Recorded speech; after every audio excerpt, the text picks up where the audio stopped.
마가복음 12장입니다. 마가복음 12장 1절에서부터 12절 말씀 서로 제가 먼저 한 절 읽고 교독하겠습니다. 예수께서 비유로 그들에게 말씀하시되 한 사람이 포도원을 만들어 산 울타리로 두르고 즙자는 틀을 만들고 망대를 지어서 농부들에게 새로 주고 타국에 갔더니 때가 이름에 농부들에게 포도원 소출 얼마를 받으려고 한 종을 보내니 그들이 종을 잡아 심히 때리고 거저 보내었거늘 다시 다른 종을 보내니 그의 머리에 상처를 내고 능욕하였거늘 또 다른 종을 보내니 그들이 그를 죽이고 또 그 외 많은 종들도 더러는 때리고 더러는 죽인지라. 이제 한 사람이 남았으니 곧 그가 사랑하는 아들이라 최후를 위를 보내며 이르되 내 아들을 존대하리라 하여 그 농부들이 서로 말하되 이는 상속자니 자 죽이자 그러면 그 유산이 우리 것이 되리라 하고 이에 잡아 죽여 포도원 밖에 내던졌느니라. 포도원 주인이 어떻게 하겠느냐 와서 그 농부들을 진멸하고 포도원을 다른 사람들에게 주리라. 너희가 성경의 건축가들이 버린 돌이 모퉁이의 머릿돌이 되었다니 이것은 주로 말미암아 된 것이요 우리 눈에 놀랍도다 함을 읽어보지도 못하였느냐 하시니라. 그들이 예수의 이 비유가 자기들을 가리켜 말씀하심인 줄 알고 잡고자 하되 무리를 두려워하여 예수를 두고 가니라. 아멘. 자, 우리 신앙 고백 드리겠습니다. 신앙 고백 다 같이 시작. 하나님이 세상을 이처럼 사랑하사 독생자를 주셨으니 이는 그를 믿는 자마다 멸망하지 않고 영생을 얻게 하려 하심이라. 아멘. 우리 옆에 분들하고 인사합시다. 모든 것이 하나님께로부터입니다.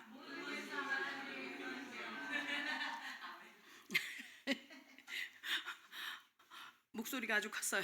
웃음소리가. 자, 오늘 본문은요. 예수님이 예루살렘을 입성했어요. 이제 들어가셨어요. 들어가셔서 화요일이에요. 들어가셔서 여러 가지 변론하십니다. 다양한 변론을 하시는데 십자가 지시기 위해서 예루살렘에 올라가셨잖아요. 예루살렘에 올라가시고 나서 뭐예요? 제일 먼저 예수님이 하신 일이 뭐예요? 예루살렘에 딱 들어가자마자 예수님 뭐 하세요? 성전 정화하잖아요. 그죠? 내 집이 지금 그러니까 강도의 소굴이 되어졌다고. 만물이 기도하는 집인 하나님의 성전이 강도의 구렬이 되었다면서 다 뒤집어 엎잖아요. 그러면서 뭐예요? 환전하는 자, 뭐 하는 사람요? 재물 파는 자 다 내쫓는단 말이에요. 근데 이 사건이 있은 후에 제사장들은 이제 어떻게 되겠어요? 자기들이 부를 축적했던 수단이 없어졌잖아요. 그러고 나니까 책을 잡아서 예수님을 죽이려고 작정을 시작했단 말이에요. 근데 예수님이 뭐 해요? 예수님이 그 한 행동을 다시 성전에 나타나서 거닐고 있단 말이에요. 지난주에 봤잖아요. 우리 다시 거닐고 있어요. 거닐고 있으니까 뭐예요? 이 사람들이 짜증이 나는 거죠. 짜증이 나니까 말하는 거예요. 야, 너가 도대체 누가 너에게 그렇게 할 권위를 줬냐? 누가 너한테 그렇게 재물 파는 자, 환전하는 자 다 내쫓을 수 있는 그런 권위를 줬냐? 시비를 걸잖아요. 그렇죠? 지난주의 내용이었어요. 무슨 권위로 이런 일을 했느냐라고 할 때 예수님의 대답이에요. 사실은 그 대답이 오늘 내용이에요. 요한의 세례를 얘기하셨다가 하시면서 이어져서 이제 이 오늘 내용이 예수님이 뭐예요? 비유를 통해서 이들을 훈육하셔. 막 이렇게 뭐라 그래요? 야단치시는 거죠. 비유를 통해서. 오늘 이 본문은요.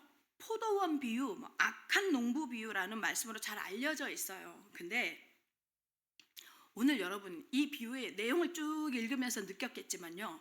자, 농부는 하나님이고 또 보내는 아들은 누구예요? 예수님이고 그 다음에 종들은 누구겠어요? 그러면 선지자들이고 대충 짐작이 되죠. 이 사실은요. 이 내용 안에요. 굉장히 함축적으로 성경 66권의 핵심을 집어넣어 놓으셨어요.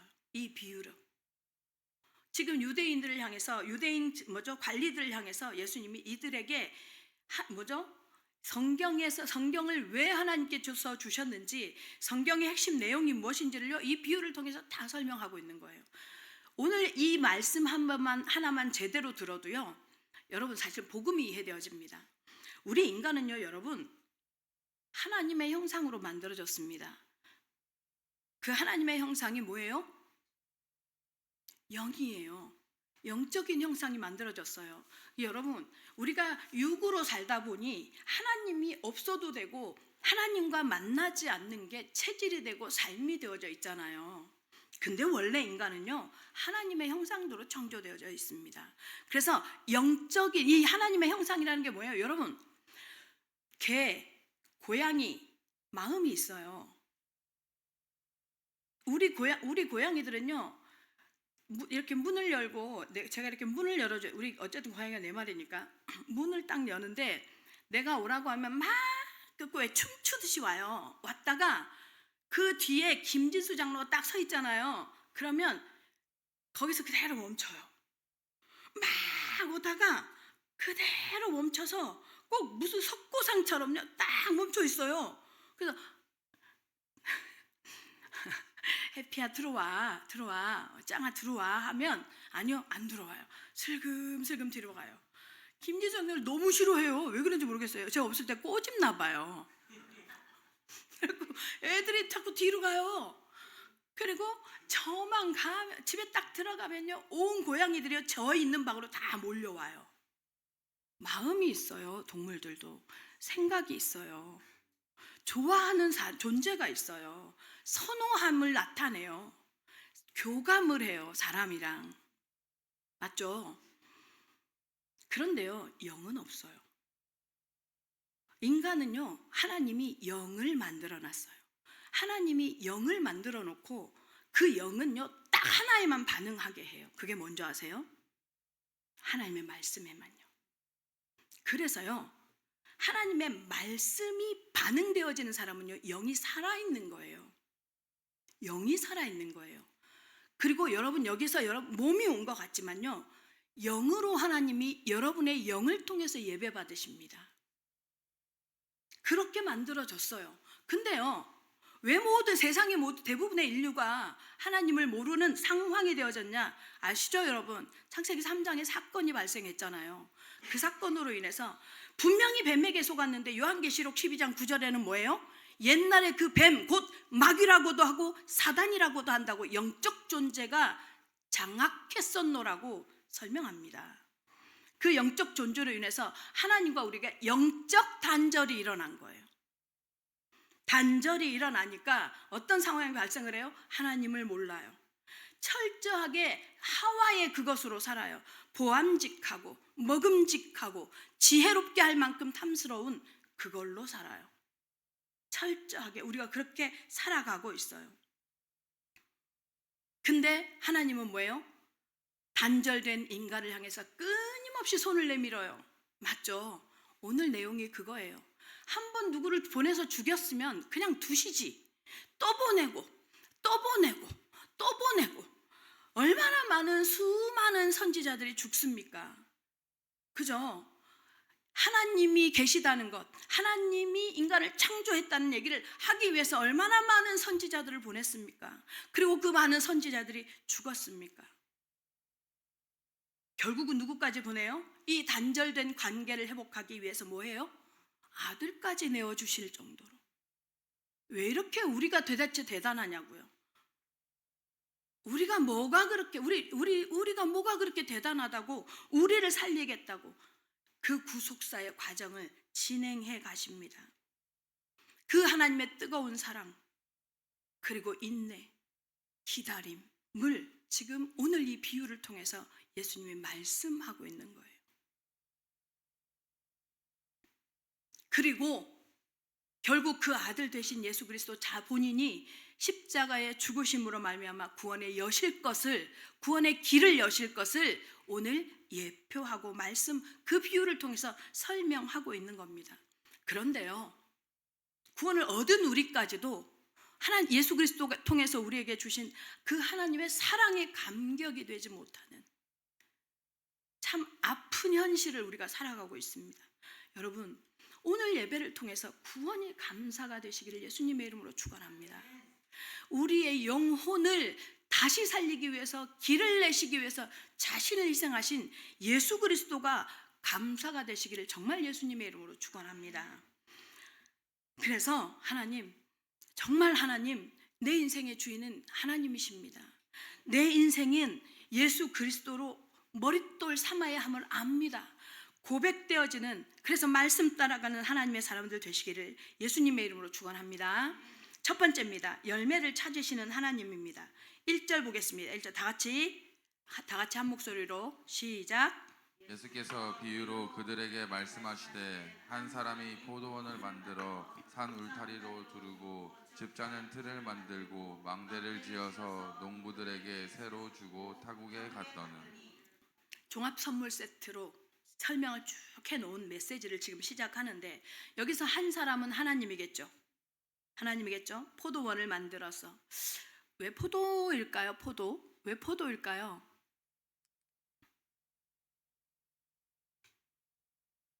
이스라엘에서요 가장 많이 길러지는 작물이에요. 포도가.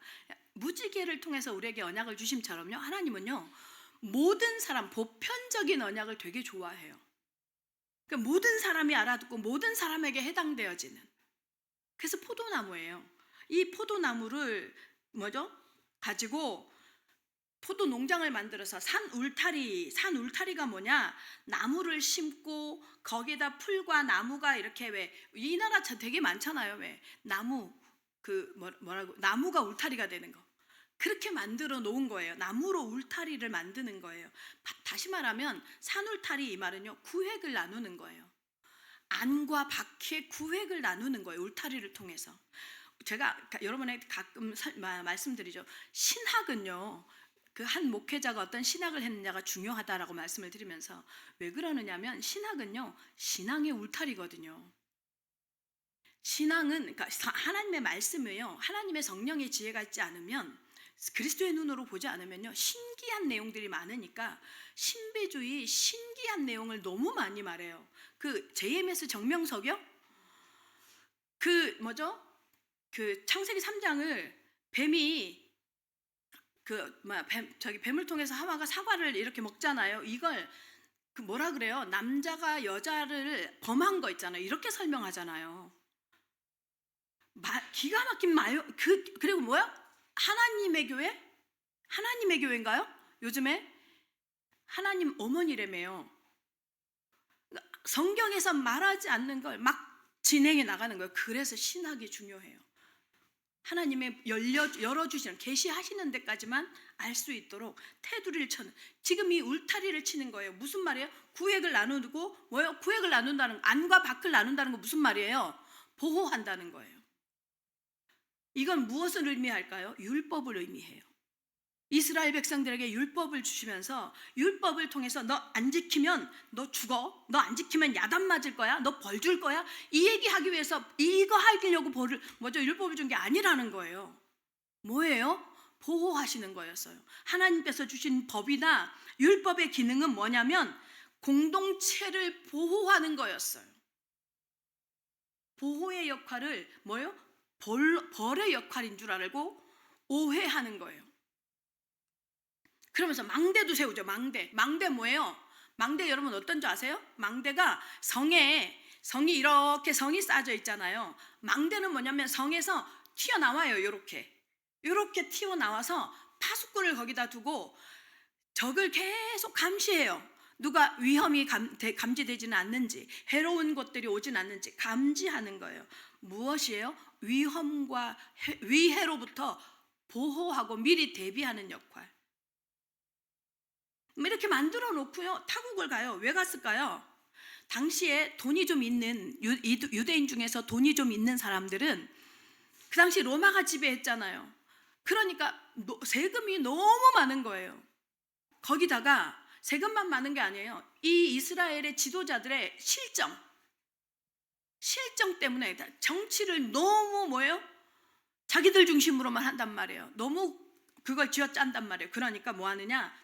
돈이 있는 사람은 다 이렇게 어디로 흘러가느냐면요, 해외로 나가서 사는 거예요. 그렇게 흩어져 온 사람들이 바로 디아스포라들이었어요. 디아스포라들로 다 흩어지는 거예요. 그게 발판이 돼서 나중에 누가요?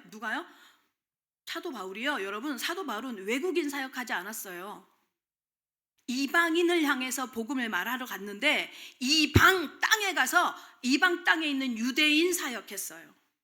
왜요? 흩어진 디아스포라. 이렇게 흩어진 디아스포라들이 마게도니아 지역에 많이 살았었거든요.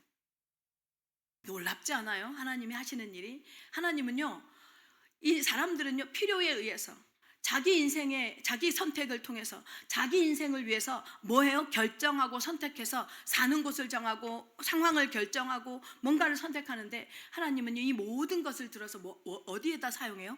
복음을 위해서 사용하세요. 복음을 위해서 사용하세요. 그 대표적인 인물이 있죠, 성경에. 누구예요? 요셉이요. 요셉. 족장의 아들로 태어나서 색동옷을 입고, 팔 길게 늘어진 색동옷을 입고 사랑받으면서 살았던 사람이 한순간에 형제들의 시기에 의해서 노예로 팔려가잖아요. 그죠? 애굽의 노예로 팔려가는데, 팔려갔어. 보디발의 집에 노예로, 종으로. 그 다음에 어디요? 거기서 또 누명 쓰고 감옥에. 얼마나 처절했겠어요. 얼마나 진짜 처절했을 거예요. 처절했을 거란 말이에요. 근데 어느 날 청리가 딱 되고, 그때 거기서 끝나는 줄 알았어요. 근데 형들이 온단 말이에요. 곡식을 사러 와요. 저녁에 애굽을 비롯한 그 저녁에 흉년이 들어서 누가요? 형들이 곡식을 사러 왔는데 자기를 못 알아봐. 그때 안 거예요. 하나님의 전체 그림을. 하나님이. 그래서 요셉이 말하죠. 당신들이 나를 보낸 게 아닙니다. 하나님이 나를 먼저 보냈습니다. 이유가 뭐라고요? 당신들과 당신들의 자녀의 생명을 구원하기 위하여. 그게 요셉의 고백이었잖아요. 우리 인생도 마찬가지일 겁니다, 여러분. 우리 인생도 지금 내가 결정하는 것 같고, 지금 내가 선택하는 것 같고, 지금 내가 가고, 지금 내가 살아가는 것 같은데요. 이 모든 걸 들어서 하나님은 분명히 뭐해요? 하나님의 일을 이루어 가실 줄로 믿습니다. 이렇게 해놓고 이 사람들은 막 흩어져요. 이렇게 흩어져서 타국으로 가는데, 타국으로 갔다가 계속 맡겨두고 타국에 살면서 뭐해요? 포도원을 잊어버렸겠어요? 자기 자산을? 그럴 리가 없죠. 그래서 소출 때가 되니까 뭐해요? 종을 보내서 소출을 받으려고 해요. 2절 읽어보겠습니다. 2절. 자, 2절 시작. 농부들에게 소도원 한 종을 보내니. 네, 종을 보냈어요. 근데 종을 보낼 때 이 소장농들의 반응이 아주 기가 막히죠. 기가 막힙니다. 그죠? 보세요. 3절, 4절, 5절 함께 읽겠습니다. 시작. 그들이 종을 잡아 심히 때리고 거저 보냈었거늘 다시 다른 종을 보내니 그의 머리에 상처를 내고 능욕하였거늘 또 다른 종을 보내니 그들이 그를 죽이고 또 그 외 많은 종들을 더러는 때리고 더러는 죽인지라. 죽이고 때리고 종들을 소출 받아오라고 분명히 위탁 경영을 했으니, 그 위탁 경영에 대한 주인의 대가가 주인 몫을 찾는 게 당연한데, 이들은 뭐예요? 두들겨 패고 죽이고 난리가 났어요. 근데요, 이 포도원 주인이에요. 물론 우리는 알죠, 하나님인 거. 포도원 주인이에요. 인내하면서 또 보내요. 장월 또 보내요. 그랬더니 능욕했대요. 능욕이 뭔지 아세요, 여러분? 능욕이 뭐냐면 사람의 자존심을 건드리는 것을 능욕이라고 해요. 근데 이제 이 시대에는 어떻게 능욕을 주느냐면, 얼굴이나 엉덩이 있죠, 엉덩이에 구멍을 뚫어요. 벗겨가지고 구멍을 뚫어요. 그래서 내쫓는 거예요. 능욕을 당하게 하는 거예요. 그 정말 부끄러움을 당하게 하는 거예요. 이렇게 해서 종들을 돌려보내는 거예요. 죽이기까지 한단 말이에요. 한두 명 보낸 게 아니야. 그죠? 많이 보냈다고 표현한단 말이에요. 근데 이들은 전혀 변화가 없어요. 종을 아무리 보내도요, 아무리 말을 해도요, 기회를 줘도요, 전혀 변화가 없어요. 아까도 우리가 알 것처럼 여기 포도원 주인은 누구예요? 하나님이에요. 종들은 누구예요? 선지자들이란 말이에요. 사실은요, 하나님은요, 끊임없이 기회를 줍니다. 지금도 우리에게 기회를 줍니다. 우리가 예배를 드릴 때 하나님 우리에게 기회를 주시는 겁니다. 어디로 돌이키더라고요? 하나님께로 돌이키라고. 우리가 세상을 향해서 흘러가고 있는 세상, 오직 눈에 보이는 것만이 세상이고 자신의 전부이고 보장할 것 같이 살아가고 있는 인생을 향해서 그게 아니라고 다시 하나님의 영이 있다고. 하나님이 종래에는 그 인생에게 반드시 하나님을 선택한 사람은 하나님과 이마를 마주치는 상황을 만드신다고. 그게 이마가 깨어지는 사건이나 아픔으로 너한테 가지 않도록 대비하라고, 준비하라고 우리한테요 계속 말씀하십니다. 그게 어떻게 해요? 주일의 강단을 통해서. 그러니까 우리가 주일날 여기 와서 예배를 드린다, 이 말은 무슨 말이에요? 하나님의 음성을 듣는 거잖아요. 하나님께서 종을 보내신 것처럼.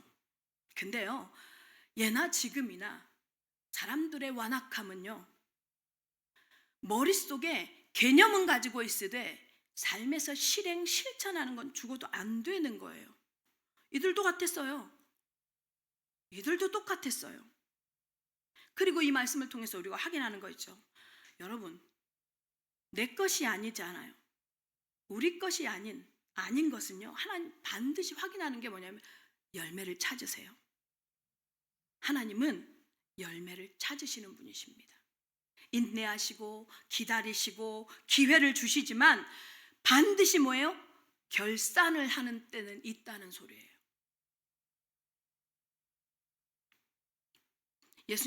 하나님이 특히 하나님 편에서는 뭐예요? 지금 유대인 지도자들, 종교 지도자를 향해서 어떤 마음이겠어요? 이스라엘을 선민으로 부르시고, 그리고 그들을 뭐예요? 하나님이 존재하는 하나님의 백성으로, 그래서 장자라는 표현을 그 말이거든요. 장자나라 삼았는데, 근데 이들은 뭐예요? 하나님을 보여주는 게 아니라 선민의식에 쩌들어서 우리끼리만, 나만, 뭐예요? 열매는커녕 정말 좋은 열매를 기대했는데, 우리 이 포도원 비유가 또 하나 있어요. 구약에 이사야 때, 우리 이사야 선지자, 우리 이사야 강의할 때 5장에서 하나님이 직접 그 얘기 하잖아요. 포도원을 만들어 놓고 좋은 포도가 맺히라고 참 포도나무에 씨앗을 심었어. 근데 뭐만 나와요? 포도나무에서 들포도만, 시금털털 맛이 없는 들포도의 열매만 맺혔을 때 다 찍어버리라 하잖아요. 이스라엘이 그러는 거예요.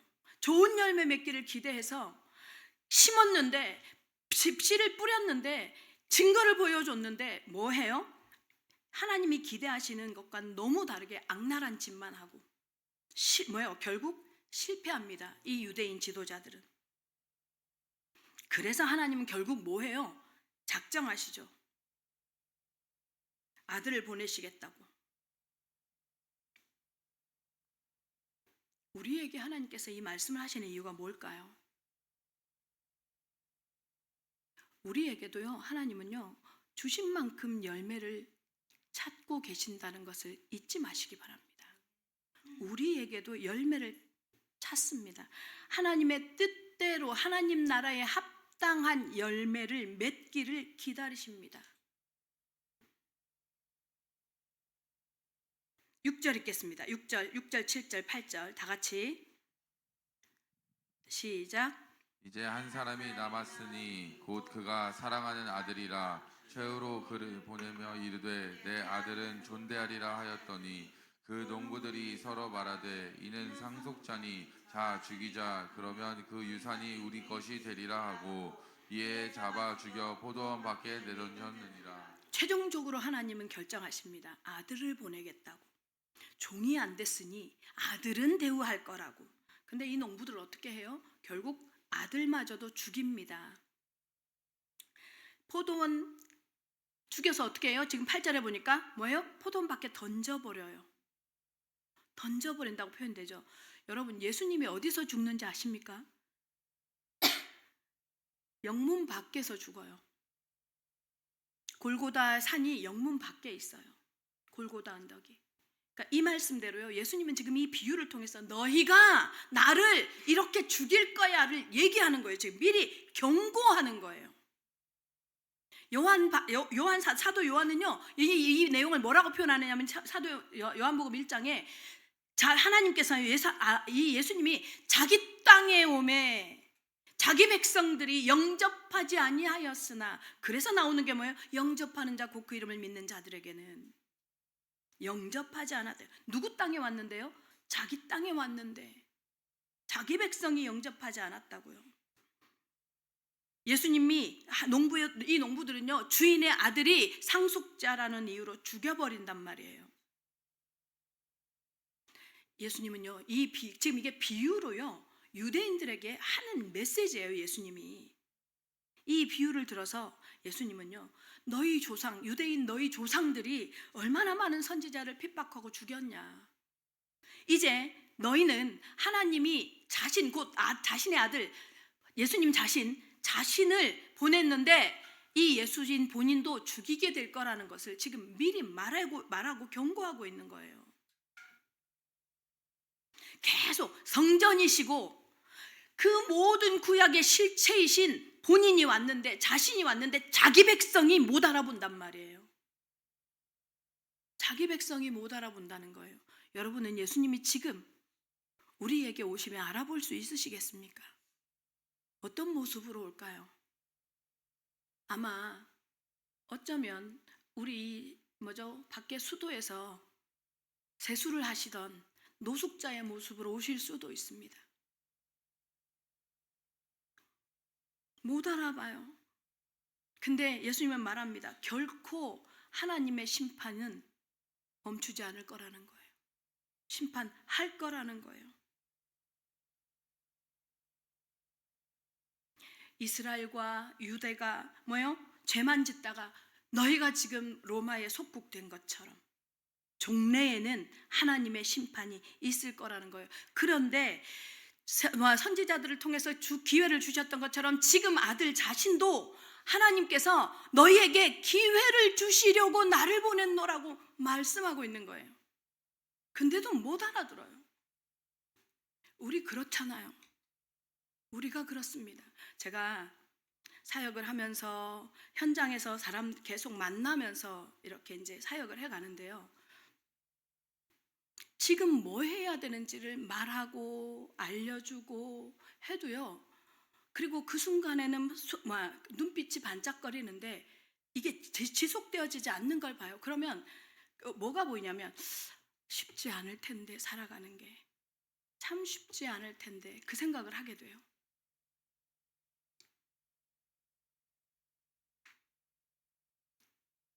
하나님의 인내에 끝이 있다고, 분명히 오래 참으시지만 영원히 참지는 않는다고. 왜냐하면 화가 나서가 아니고 이제 더 이상 못 참겠어, 인내가 바닥나서가 아니라 늙으신 것처럼 하나님의 공의 때문에. 하나님의 심판은요, 하나님의 공의 때문입니다.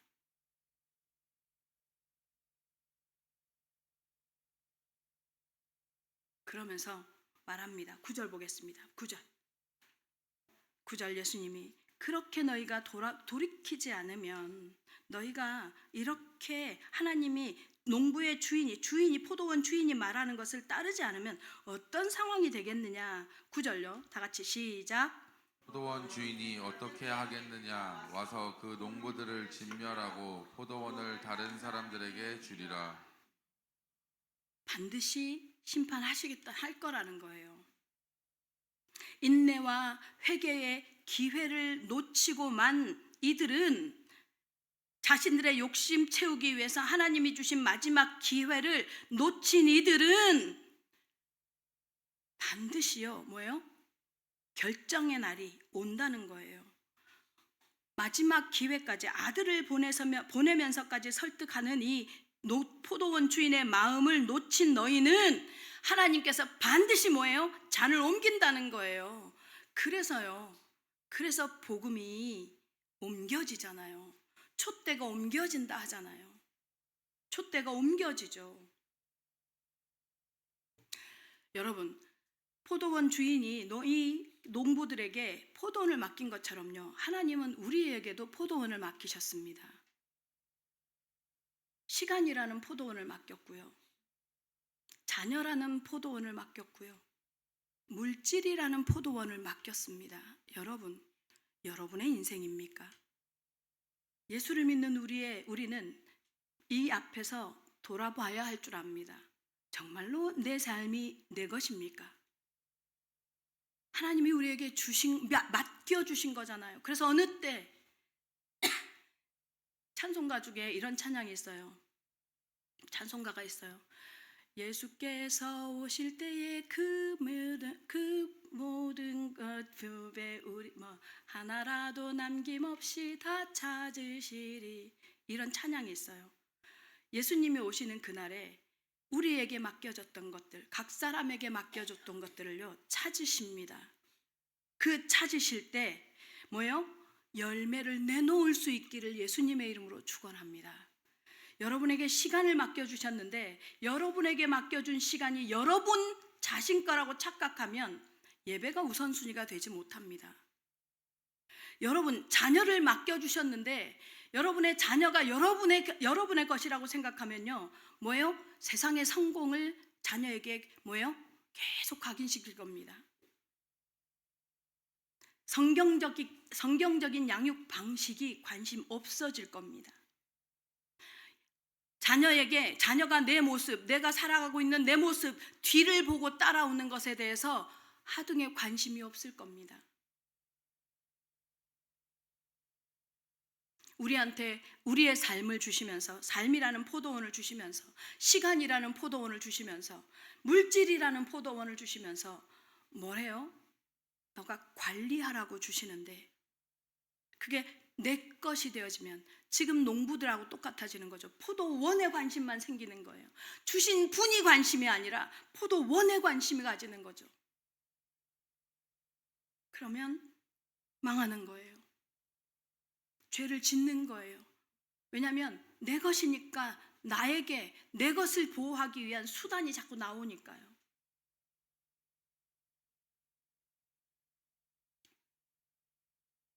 그러면 여러분, 어떤 분이 그러더라고요. 지난주에 어떤 분을 만났는데 최선을 다해서 선택하고 결정하고 살았노라고. 아니, 저를 만나기 전까지는 자기가 왜 자꾸만 인생의 다람쥐 쳇바퀴 돌듯이 자꾸만 돌고 있는지, 왜 제자리 걸음을 하고 있는지 자기 사실 생각을 안 하고 살았대요. 근데 목사님을 만나서 목사님이 말씀하시는 얘기를 들으니 자기 사실 그렇게 살고 있네요. 자기 원하지 않는 삶을 살고 있대요. 원하지 않았는데 이혼했대요. 원하지 않았는데 자꾸만 관계에 문제가 생긴대요. 원하지 않았는데 항상 물질이 문제가 된대요. 그 얘기를 하는 거예요. 여러분, 시간을 그리고 우리에게 맡겨준 우리의 삶을 하나님이 우리에게 기회로 주신 포도원인 줄 아시기를 예수님의 이름으로 축원합니다. 그래서 이 포도원을 읽을 때 무엇이 필요하냐? 하나님의 인도와 도움이 필요합니다. 그래야 그것을 알 때 하나님께 집중할 수 있습니다. 맡겨진 것에 집중하는 게 아니라 맡겨주신 분께 집중할 수 있습니다. 하나님이 통치하시는 삶, 하나님이 주도하시는 삶, 말씀이 나를 이끌어 가시는 삶, 우리가 붙잡아야 할 것이 포도원이 아니라 그를 주신 하나님이신 것, 오직 하나님이신, 그래서 하나님이 주도하는 삶이 되어질 줄로 믿습니다. 두 번째입니다. 건축자들이 버린 돌입니다. 10절, 11절 함께 읽겠습니다. 10절, 11절 다 같이 시작. 너희가 성경에 건축자들이 버린 돌을 모퉁이의 머릿돌이 되었나니 이것은 주로 말미암아 된 것이요 우리 눈에 놀랍도다 함을 읽어 보지도 못하였냐 하시니라. 예수님이요 지금 이스라엘 사람들이요 성전에서 예배를 드릴 때 반드시 하는 게 뭐냐면 늘 시편을 낭독을 해요. 낭송을 한단 말이에요. 다 같이. 그리고 앞에 있는 사람이 시편을 낭송을 한 것이 그게 뭐예요? 이제 이렇게 제사 드리는 것 같이 제의의 한 부분이란 말이에요. 그러니까 지금 예수님이요, 너희 다 알고 있지, 이 얘기예요. 너희 다 알고 있지 하면서 시편 118편 22절을 인용하는 거예요. 지금 건축자들의 버린 돌이 모퉁이의 머릿돌이 된다라는 예언의 말씀을 읽어보지 못했냐? 쓸모없다고. 건축자들이 왜 버려요, 돌을? 그 당시 돌 하나를 다루고 뭐예요? 이 돌을 다루고 돌 깎아서 그 건물을 짓기가 쉬웠겠어요? 농기구가 이렇게 쇠로 막 뭔가를 만들어지는 게 그렇게 쉬웠겠어요? 근데 버려질 정도면 뭐예요? 정말 쓸모가 없다고 여겨지는 거죠. 근데 그 건축자들이 버린 돌이 뭐가 돼요? 머릿돌이 된대요. 이 머릿돌이 된다라는 말이 히브리 사람들은요, 그러니까 우리나라는 보면 건축을 하는 걸 보면 이 나라는 모르겠어요. 잘 모르겠어요. 근데 보면 왜 빌딩 막 세워놓고 그 앞에 왜 네모나게 대리석 같은 걸로 해놓잖아요. 머릿돌 뭐 이래가지고 뭐 이렇게 언제 시작해서 뭐 이렇게 기공했고 뭐 이게 써놓는 걸 머릿돌로 생각하잖아요. 근데 이스라엘은요, 히브리인들은 뭐를 하느냐면 딱 여기에 머릿돌을 하나 딱 갖다 놓잖아요. 딱 머릿돌을 갖다 놓으면 여기서부터 건물이 시작돼요. 그리고 이 머릿돌로 인해서 다른 건물로 이렇게 확장이 되어져요. 그 또 확장된 거기에 또 머릿돌이 있어야만, 주춧돌이 있어야만 뭐가 됐냐면 건물이 또 만들어지는 거예요. 그러니까 무슨 말이에요? 기초석이야. 머릿돌이 기초석이 되는 거예요. 건축자들의 건축을 진행해 갈 때 기초석이 되는 거예요. 자, 그런데 예수님을 이들이요, 버려버린단 말이에요. 취급을 안 해줘요. 왜 그럴까요? 왜 그럴까요? 이 건축가들이. 다시 말하면 이 유대인들이요, 위정자들이요, 왜 예수님을 취급을 안 해줄까요? 왜 그러냐면 일단 왕으로 오지 않았어. 자기들이 기대한 메시아 상이 있어. 그 메시아가 아니야. 거기다가 더기가 좀 이렇게 좀 잘 순종했으면 좋겠는데 뭐해요? 성전을 뒤엎질 않나? 뭐예요? 자기들이 취급도 안 하는 인간들, 세리, 창녀, 가난한 자, 또 제자들이라고 데리고 다니는 것들이 사회적 약자들이야. 다 막 과부 이런 사람들하고 놀아. 그러면서 하는 말이 뭐예요? 자기들은 막 율법을 막 600몇 가지를 만들어가지고 630가지가 넘게 막 하면서 지키고 있는데 그 율법 다 폐기하래. 이들이 원하고 이들이 생각해 놓은 이들이 가지고 있는 기초, 뭔가 건물을 만들고 싶은 요런 방향과 목표, 형태하고 달라. 예수님이 하는 게. 그래서 아니라는 거예요. 여러분, 우리가요, 교회 안에서 반드시 깨야 할 게 뭔지 아십니까? 달라도 괜찮아요. 달라도 괜찮아요. 맞지 않아? 한마디로 요즘 말로 깔맞춤이 안 되는 거라. 그러니까요, 버려버린 거예요. 신앙, 율법에 대한 기준, 종교를, 하나님을 신앙하는 방법에 대한 기준 다 틀린 거예요. 달라도 됩니다. 기초석이신 그리스도만 맞으면 됩니다. 그래서 뭐예요? 오죽했으면 메시아를 죽여버리라고 할 정도로 이들이 다르다고 인정할 수 없어요. 그런데 여러분, 우리 알잖아요. 우리가 알죠. 예수님이 이들이 버린 그 예수님, 이들이 무시한 이 예수님, 이들이 쫓아내고 죽이려고 하는 이 예수님, 그 버려진 돌로부터 복음이 싹 틔우기 시작되잖아요. 복음이 거기서 생명이 돋아나잖아요. 사람들, 주인들은요, 이 아까 비유에서 말한 이 농부들이 뭐예요? 이 유대인들이 뭐예요? 취급도 안 하는 아들, 버린 돌, 거기로부터 뭐예요? 건물을 지탱하는, 다시 말하면 뭐예요? 온 세상을 살리고 온 세상을 구원할 그리스도가 뭐예요? 기초가 놓아지잖아요. 복음의 역사가, 세상을 구원할 그리스도가 오잖아요. 되잖아요. 그런데 지금 뭐라고 해요? 성경에선 이것은 오직 누구로만 된대요? 사람이 아니래요. 주로 말미암아 되는 것이래요. 사실은요, 우리도 버린 돌 같은 인생이잖아요. 우리도.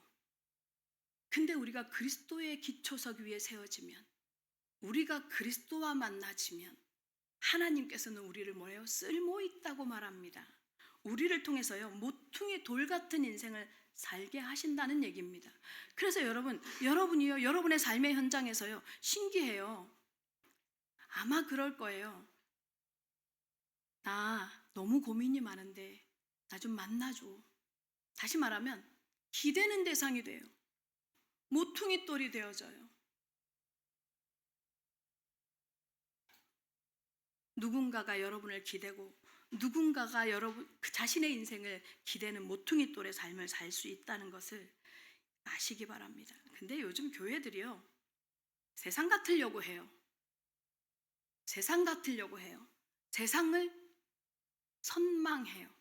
세상의 것을 가지고 오려고 해요. 교회 안으로. 교회 세상 같지 않냐고 뭐라고 해요. 제가 요즘에 옛날에 그 돌아가신 마틴 로이드 존스라든가 유진 피터스, 그 다음에 팀 켈러, 이런 목사님들의 설교를 들어요. 영어로 들을 수 있으면 얼마나 좋겠어요. 더빙해 놓은 것들을 들어요. 메시지를 딱 듣는데 너무 좋아요. 그 팀 켈러 목사님 같은 경우에는 정말 막 비수 같을 때가 있어요, 말씀이. 근데 이분이 이런 얘기를 해요. 왜 현대교회가 현대사회를 흉내내릴까? 세상의 경영 방식과 세상의 원리를 교회에 도입하려고 할까? 왜 흉내내는 어리석은 짓을 할까? 이걸 질문해요. 세상과 다르면 안 된다고 생각해요. 자꾸만. 예수를 믿는 우리가, 교회를 다니는 우리가요, 세상과 다르면 안 되는 줄 알아요. 여러분, 세상과 맞지 않는 게 복음입니다. 복음은요, 세상과 맞을 수 없습니다. 복음은요, 예수 그리스도께서 하나님 나라의 속성을 교회 안에 우리한테 알려줄 때 분명히 전제하는 게 있어요. 이 세대를 본받지 말고, 교회는요, 이 세대를 본받지 않음이 장려되어져야 돼요. 교회에는요, 이 세대를 본받지 않음이 색깔이 되어져야 돼요. 교회는 그러해야 합니다. 세대를 본받으라고 하지 마십시오. 구별되어진 것이 교회여야 합니다. 구별된 복음이 힘이 있습니다. 세상을 지배하고 세상의 우위에 뭔가 우위를 점하고 우위를 정하는 그것이 복음이 아닙니다. 복음은요, 세상의 미랄이 되는 거예요. 복음은요, 썩어지는 것입니다. 복음은요, 부서지게 할 수 있는 겁니다. 그러지 않으면 세상을 살릴 수 없습니다. 우리가 복음으로. 세상은요, 교회를 지켜봅니다. 어떻게 지켜보느냐면 이렇게 지켜봅니다. 너희도 마찬가지잖아. 성공을 추구하잖아, 교회에서도. 그래서 교회에서 잘 사는 사람, 돈 있는 사람 취급해 주잖아. 그죠? 또 돈을 추구해요, 교회 안에 와서. 교회 안에 와서 명예, 자리를 추구하는 기도를 끊임없이 해요. 교회 안에서요, 자존심 때문에 관계가 틀어져요. 그러면 세상은 이렇게 말해요. 그럼 그렇지. 그게 너희지. 뭐 다를 거 있어. 이렇게 비웃습니다. 여러분, 교회가요, 세상을 어떻게 감동하고 세상을 어떻게 끌고 갈 수 있냐? 세상과 같지 않을 때, 이 세대를 본받지 않을 때, 세상이 지향하는 방향과 가치관이요, 세상하고 다를 때예요. 세상하고 다를 때 그렇게 합니다. 그래서 우리 오클랜드 예원교회 성도 여러분, 이 변두리, 교회는요, 중앙을 추구하는 거 아니에요. 큰 것, 중앙을 추구하는 거 아니에요. 되어지는 건 어쩔 수 없지만 추구하는 거 아닙니다. 교회는요, 변두리로 나가야 합니다. 하나님의 역사는요, 중앙에서 출발하지 않아요. 변두리에서 출발합니다. 광야에서 외치는 자의 소리가 들려야 됩니다. 갈릴리 어부들에게서부터 복음이요, 예수님께서 그들에게 복음을 맡깁니다. 참 매력 없는 소리이긴 한데요, 돌이 없습니다. 교회는 그렇습니다. 근데 그럼에도 불구하고 당당합니다. 오클랜드 예언교회 성도 여러분, 정말로 여러분들에게서 하나님의 교회가 우리 인생 하나님의 교회로, 하나님께서 세상과 구별한 하나님의 사람으로 여러분을 주님의 손에 붙잡고 아름다운 걸작으로 완성하실 줄로 믿습니다. 세상은 주목하지 않지만 하나님이 주목하는 건축자들이 버린 돌, 그것이 우리의 삶이고 여러분의 삶인 줄로 믿습니다. 결론입니다. 그 유대인의 그 구전을 정리해 놓은 책이 있어요. 거기에 솔로몬 성전을 건축할 당시의 상황을 이렇게 묘사되어진 내용이 있거든요. 이런 내용이 있습니다. 솔로몬 성전을 건축하는데 채석장에 이렇게 조각을 해서 갖고 오는데, 그 중에 네모도 아닌 것이 세모도 아닌 것이 이 성전을 지어 올라가야 되는데 네모나지 않은 그런 돌이 있는 거예요. 치수를 아무리 갖다 대봐도 안 맞아. 그래서 그냥 옆에 있는 풀밭에다 던져버려요. 그래가지고 이제 시간이 흘러서 성전이 이제 이렇게 쭉 맞추어져 가면서 이렇게 올라가는데 실화랍니다. 올라가는데 이 전체를 균형을 잡아줄 이 모퉁이에 요 사이 안에 집어넣을 돌이 필요한데 네모나면 안 돼. 아무리 이렇게 깎고 저렇게 깎아도 잘 안 맞아지는 거예요. 근데 노련한 석수 하나가, 요때부터 메이슨이라는 말이 나옵니다. 솔로몬 성전을 건축할 때부터 그 석수 하나가 얘기합니다. 옛날에 우리가 버렸던 그 돌, 참 그거 좀 빨리 찾아오라고. 풀숲에서 이끼가 막 끼어있는 돌을 딱 찾아왔는데 기가 막히게 맞는 거예요. 딱 집어넣으니까 양쪽 벽에 구멍을 딱 모퉁이 돌이 데워지면서 맞아 떨어지는 거죠. 버려지죠. 세상의 기준으로는 버려지고 쓸모없어 보이는 게 십자가입니다. 여러분, 예수 믿는 겁니다. 여러분에게도 그렇습니까? 십자가가 우리의 영혼을 구원한 생명입니다. 십자가를 지신 예수 그리스도가 세상이 멸시하는, 세상이 요즘은 더 기가 막힐 정도로 조롱하더라고요. 어떤 드라마를 봤는데요, 정말로 짜증이 나가지고 작가한테 전화하고 싶더라고요. 그리스도인으로 그 예수 믿는 예수쟁이 집사로 나오는 어떤 사람이 얼마나 찌질한지 막 신경질이 나가지고 작가한테 전화하고 싶더라니까요. 그렇게 무능한 것처럼, 쓸데없는 것처럼, 쓸모없는 것처럼 세상은요 버립니다. 근데 여러분, 우리를 향해서도 어쩌면 그럴지도 모릅니다. 세상은. 여러분 아세요? 여러분 한 사람이 가는 그 현장에요, 흑암이 무너지는 이유가 여러분 때문입니다. 눈에 보이지 않지만 영적인 기류가 달라지는 이유가 여러분 때문입니다. 여러분들이 모퉁이 돌입니다. 세상 방식 안 쫓으셔도 됩니다. 정확한 십자가의 복음을 가지고 세상의 머릿돌, 지역의 머릿돌, 현장의 머릿돌 되시는 우리 오클랜드 예언교회 성도들 되시길 예수님의 이름으로 축원합니다.